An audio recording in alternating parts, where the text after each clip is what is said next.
nós estamos aqui trazendo para vocês as nossas visões técnicas e elas, necessariamente, em alguns momentos, elas divergem um pensamento que é legalista, tributário, daquilo que necessariamente é o entendimento e a aplicação prática contábil, tá? Por quê? Porque quem escreveu esse bendito desse PL claramente não sabia exatamente o que estava fazendo, ou sabia tanto que fez exatamente desse formato, tá? Mas assim, a lei, quando ela menciona ali lucros e dividendos a partir de resultados apurados, eu tenho um certo receio de que a gente não tenha a apuração do resultado do exercício, ou a apuração do resultado do período na determinação dessas demonstrações, tá? E ainda mais, pessoal, porque assim, ó, o ponto que eu quero trazer para vocês aqui, dentro do artigo 6A, ele trata aqui no parágrafo 3º, que diz o seguinte, ó: não se sujeitam ao imposto sobre a renda das pessoas físicas de que trata este artigo os lucros e dividendos. E aí ele cria alguns condicionantes, algumas condições para que não seja tributado o lucro, né? Primeiro, que eles sejam relativos a resultados apurados até o ano calendário 2025, tá? Resultado apurado até o ano calendário 2025. Inciso segundo, cuja distribuição tenha sido aprovada até 31 de dezembro de 2025, né? Então, a gente está falando de apuração e nós estamos falando de aprovação da distribuição. E aqui nós temos uma terceira situação, que é que esses valores sejam exigíveis nos termos da legislação civil ou empresarial, desde que seu pagamento, crédito, emprego ou entrega ocorra nos termos originalmente previstos no ato da aprovação. Aí aqui, pessoal, entra um ponto de discussão que a gente já pode, inclusive, quebrar o protocolo, tá, pessoal? Vamos discutir sobre isso desde já, viu, Teixeira? Também fica à vontade. Porque quando ele fala aqui, pessoal, que desde que sejam exigíveis nos termos da legislação civil ou empresarial, o que é que a gente pode já denotar? Para que, de fato, esse lucro apurado seja exigível por parte, vamos pensar, né, do ponto de vista do sócio perante a sociedade, é necessário que ele já tenha se convertido em uma obrigação. Enquanto eu estiver com esse resultado na conta de lucros acumulados, eu não alterei a natureza jurídica para a constituição de uma obrigação. Contabilmente, então, não. Contabilmente, não. E nós temos entendido de que a própria deliberação, né, essa própria deliberação que foi aprovada até antes de 31 de dezembro de 2025, ela enseja em um procedimento contábil. Porque muita gente estava acreditando que era o seguinte, eu vou encerrar, vou deliberar e ponto final.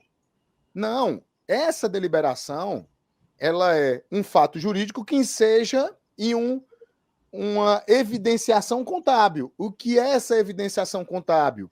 É o constituir o passivo. Porque na constituição do passivo, eu estou trazendo ali na demonstração contábil para todos os stakeholders, para todos os interessados, de que existe ali um valor exigível nos termos da legislação civil ou empresarial. E esse é um ponto que pouca gente havia observado, não é isso, professores? Exatamente. E pode até ter gente que defende assim, mas o lucro acumulado, ele também é um valor, por estar no PL, ele é um valor exigível pelo sócio acionista. E, de fato, se a gente estiver tratando de uma exclusão de sócio ou de uma retirada de sócio voluntária, de fato, o PL ele vai ser primordial para o cálculo do valor referente à cota ou ação daquele sócio retirante ou excluído. Mas o que nós precisamos de entender aqui, eu vou chegar lá quando tiver mais aqui na hora da minha fala, propriamente dita, é que a legislação, ela prevê como requisito para que esses lucros ou dividendos não sofram a tributação do IR, primeiro que haja uma deliberação, que haja uma aprovação, né, por parte da sociedade para que essa distribuição ocorra. E segundo, exige, como o Felipe já colocou, o professor Felipe Guerra, que isso seja exigível, esses lucros eles sejam exigíveis. E aí, de fato, quando a legislação fala exigíveis nos termos da legislação civil ou empresarial, é lógico que isso fica muito amplo, né? Ele não nos diz claramente, olha, para a legislação exigível é se tiver um registro na contabilidade, tirando esses lucros lá do PL e jogando para o passivo, para um passivo exigível, seja ele circulante ou não circulante, né? Não nos diz isso. Mas é lógico que se existe uma aprovação por... Vejam, os lucros não são dos sócios, pessoal. Os lucros são da sociedade. Perfeito. De início, sim. De início, os lucros eles são da sociedade. E vai haver uma deliberação por parte dos acionistas ou sócios que, olha, agora nós estamos deliberando que esses lucros deixam de ser da sociedade e passam a ser dos sócios. A partir desse momento, né, professor? Perfeito. Era isso que eu ia dizer. A partir desse momento se torna uma obrigação da sociedade perante o sócio.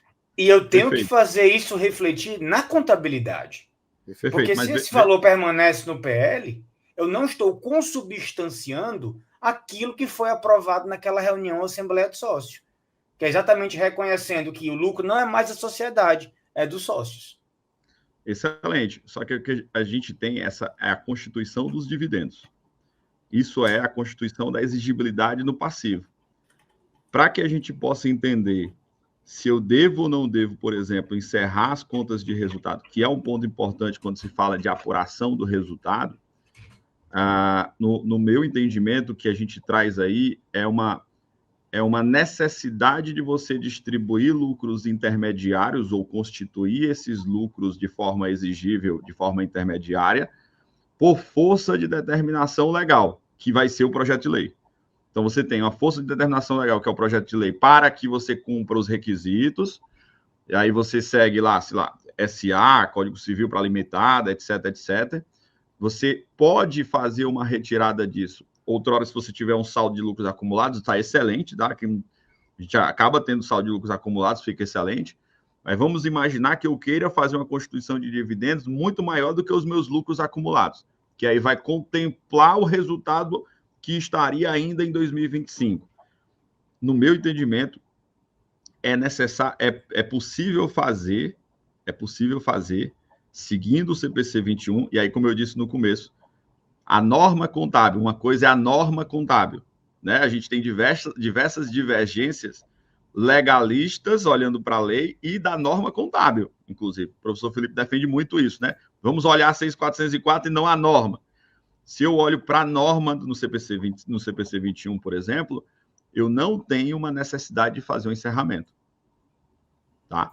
No entanto, o que a gente precisa compreender é, tudo bem, e a lei fala o quê? A gente também não vê isso na lei, na 6.404. E aí fica em aberto esse ponto do encerramento em si. Se olhar só do ponto de vista do CPC 21, por exemplo, para fins de intermediária. Aí eu vou retirar, a conta vai ficar virada, eu tenho ali um prejuízo, né, acumulado, intermediário. Quando eu encerrar em 31 de dezembro de 2025, eu vou saber se de fato eu vou ter saldo para comportar aquela conta. Porque se eu não tiver saldo para comportar aquela conta, é natural que, inclusive, eu vou ter que voltar esses dividendos, porque senão eu vou ficar com a conta virada.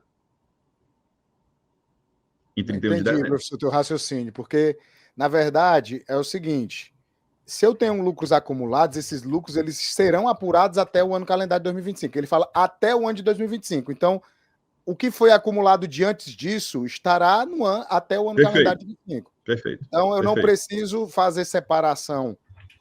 Na verdade, o recorte que eu estou imaginando com base no texto do PL, lembra do momento ali da ECD, né? Nós tínhamos lucros até 2014 e lucros depois de 2014, né? Então, nós temos lucros acumulados até o ano calendário de 2025 e lucros depois de 2025. Perfeito. É exatamente isso. Só que aí, a divisão ela já não é mais no PL, né? Essa divisão por período. A gente vai fazer, então, essa divisão nos dividendos, para exatamente ficar exposto na exigibilidade, conforme o Teixeira já citou, que eu preciso deixar isso exigível. Então, o lançamento contábil, ele vai seguir. Eu vou tirar lá do meu PL a parte do lucro que já está acumulado e o excessivo, certo? E o excessivo, sabendo que eu levantei uma DRE para isso, olhando para 30 de novembro. Constituo meus dividendos. Constituí, coloquei em ata, tudo, fiz tudo que o PL mandou. Encerrou 31 de dezembro, será que eu ainda vou ter esse saldo lá? Será que o meu saldo vai ficar virado? É esse acompanhamento que ele precisa ser feito. E a gente não pode simplesmente, pelo meu entendimento, a rigor encerrar esse resultado, porque, de novo, eu entendo que se não tiver uma determinação do ato constitutivo ou algo que determine que, de fato, eu tenho que encerrar, se eu encerrar, eu acredito que a gente vai estar evidenciando um problema aí. Sim, agora eu compreendi. Porque, na verdade, o término do exercício social é determinado no ato constitutivo. Perfeito. Por mais que a gente tenha uma prática corriqueira de ser 31 de dezembro, nós sabemos que existem empresas que possuem um término de exercício social diferente disso, né? Diferente disso. Então, se no ato constitutivo está dizendo que é 31 de dezembro, você encerrou anteriormente, aí você já tem, que era o que o professor Felipe Teixeira estava falando com a gente dos bastidores aqui antes de entrarmos, né? Porque imagine ter que ajustar, né, professor, o ato constitutivo, fazer alguma alteração para poder lhe permitir fazer o ajuste contábil a tempo. Exato. E poder, ao mesmo tempo, cumprir o que diz o PL, né? Porque, via de regra, o exercício social termina em 31/12. Né? E eu vou apurar o resultado nessa data. Para que eu possa apurar antes disso, o contrato social ou estatuto tem que prever expressamente que eu posso apurar o lucro de forma mensal, trimestral ou semestral. Como ele não prevê, aí eu uso intermediário. Mas isso tem que, né, tem que haver uma previsão, Marquinhos. Não, mas eu teria que ter previsão permitindo se eu tivesse isso no ato constitutivo. Como é? Mas como eu não tenho no ato constitutivo a previsão, certo, eu vou fazer o intermediário sem encerrar. Entendeu? Entendi. Tá entendendo? Porque senão eu teria que fazer um ato constitutivo agora, indicar esse aditivo contrato social, porque eu tenho um dispositivo e uma ferramenta que me permite fazer isso sem encerrar. Entendeu? E, obviamente, ficar acompanhando, né? Eu também não posso chutar o balde e dizer, olha, vou esquecer essa conta aqui e tá tudo bem, né? Até aqui tudo bem? Tranquilo. Tranquilo não tá muito não, né, professor? Mas